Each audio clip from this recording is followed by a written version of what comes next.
नमस्ते मित्रों, मैं हूं विपुल रावल और फिर से एक बार आपका रावल्स एकेडमी में स्वागत है। और इस बार मैंने एक मिशन लिया हुआ है कि मुझे आपका ये लर्निंग एक्सपीरियंस प्लेजरेबल बनाना है। ओके, इंग्लिश जो कई बार कुछ लोगों के दिमाग में एक बोरिंग कंसेप्ट सेट हुआ कि इंग्लिश बोरिंग लैंग्वेज है, तो वो मुझे निकालनी है कि लर्निंग इंग्लिश सीखना ये बहुत ही प्लेजरेबल है, आनंददायक है। ओके, और उसके लिए मैं हर टॉपिक को बहुत ही प्रैक्टिकल एग्जाम्पल के साथ, जो हमारी डे टू डे लाइफ में यूज़ होते हैं, जो न्यूज़ में जो मूवीज़ के अंदर यूज़ होता है, वैसे एग्जाम्पल मैं सिलेक्ट करके आ रहा हूँ, क्योंकि वो एग्जाम्पल आपकी लर्निंग को और भी इन्हांस करेंगे और भी इंटरेस्टिंग बनाएंगे। तो यहाँ पे देखते हैं, एक फिगर ऑफ द स्पीच मैं लेके आया हूँ, क्योंकि अभी फिगर ऑफ द स्पीच अलंकार की सीरीज चल रही है, उसमें ये सीरीज नंबर 4 है और जिसमें हम सीखने जा रहे हैं सेनेक्डकी।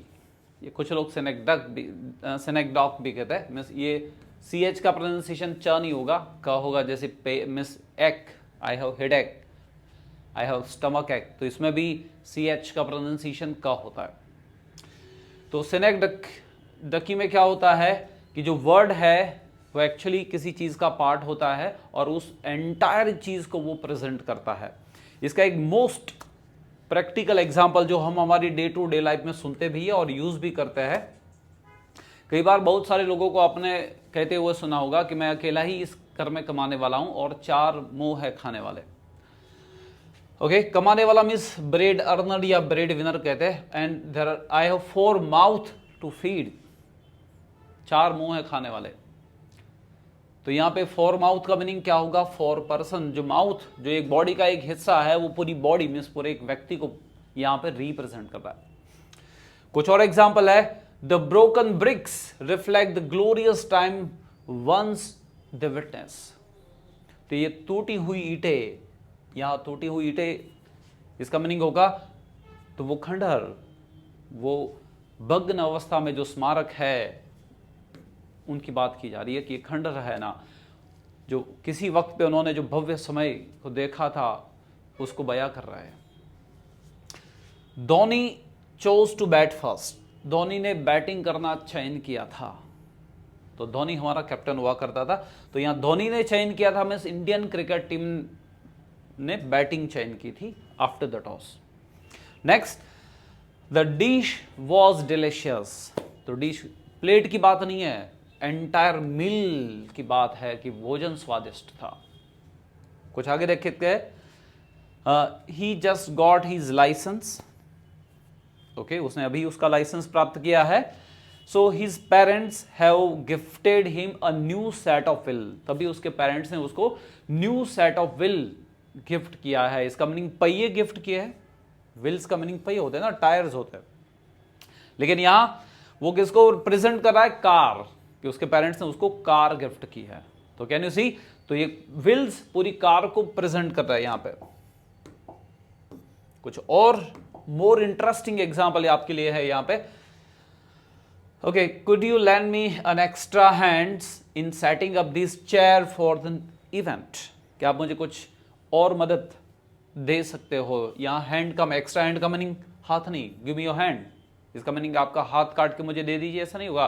मीन्स मुझे हेल्प दीजिए, कुछ लोग एक्स्ट्रा लोग दीजिए इस चेयर को अरेंज करने में। कई बार कहते हैं ना, I have hire extra hand to help me in office work. मैंने एक एक्स्ट्रा हैंड को हायर कर लिया, इसका मीनिंग किसी व्यक्ति को जॉब पे रख दिया है।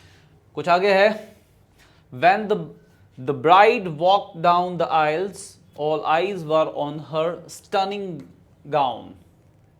ओके, आयल है ना, चर्च के अंदर एक पाथ होता है जिसके अंदर शादी के वक्त दुल्हन चलती है उसके पिताजी के हाथ थाम के। तो सभी की आंखें, जब वो दुल्हन, ब्राइड का मीनिंग दुल्हन होता है और ग्रूम का मीनिंग दूल्हा होता है, जब दुल्हन उस आइल पे चल रही थी, पाथ पे चर्च के, तब सभी की आंखें उस टर्निंग गाउन पे थी, उस शोभायमान, उस सुंदर गाउन पे टिकी हुई थी। ओके, तो ऑल आईज का मीनिंग क्या होगा? यहां पे तो कोई व्यक्ति का नाम ही नहीं, ऑल आईज मीन्स सभी का अटेंशन, सभी का ध्यान। ओके, नाइस थ्रेड्स, थ्रेड्स का मीनिंग धागा होता है। नाइस थ्रेड, सुंदर धागा। From where have you bought it? Okay, तो यहां सुंदर धागा नहीं होगा, nice clothes, now nice outfit, है ना, नाइस ड्रेसिंग, कोई पीस ऑफ क्लोथ्स की बात हो रही है कि नाइस, ये आपका ड्रेसिंग बहुत अच्छा है, कहां से खरीदा है, तो नाइस थ्रेड का मीनिंग होगा नाइस क्लोथ।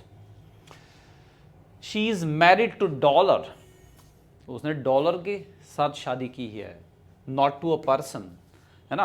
अगर कोई लड़की कोई अमेरिकन के साथ शादी कर लेती क्योंकि उसके पास बहुत ही डॉलर है, वो बहुत ही रिच पर्सन है ना, तो उसने उस व्यक्ति को प्रेफरेंस नहीं दिया है लेकिन उसके वेल्थ, पैसों को प्रेफरेंस दिया है। तो डॉलर किसको यहां रिप्रेजेंट कर रहा है, वेल्थ, समृद्धि को, कि उसने शादी के वक्त किसको प्रायोरिटी दी है, उस व्यक्ति को नहीं लेकिन उसके पैसों को प्रायोरिटी दी है। Okay, I have come here to ask for your daughter's hand, मैं यहाँ आपकी बेटी का हाथ मांगने आया हूँ, है ना। दूल्हा उसके ससुर के पास जाके कहता है ना जब पहली बार कि मैं आपकी बेटी का हाथ मांगने आया हूँ, तो क्या हाथ मिस हाथ काट के ले जाएगा, नो। तो यहाँ हैंड का मीनिंग क्या हुआ, मिस उस दुल्हन की बात हो रही है, आपकी लड़की को शादी के लिए डिमांड करने आया हूँ। Thank you for watching.